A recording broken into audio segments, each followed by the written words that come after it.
देवी सर्वभूतेषु विष्णुमायेति शब्दिता नमस्तस्यै नमस्तस्यै नमस्तस्यै नमो नमः।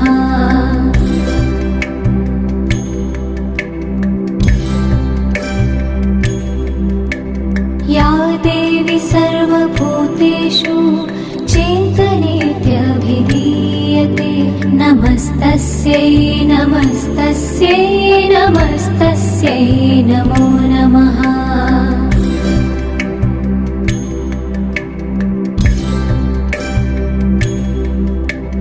या देवी सर्वभूतेषु बुद्धिरूपेण संस्थिता नमस्तस्यै नमस्तस्यै नमस्तस्यै नमो नमः।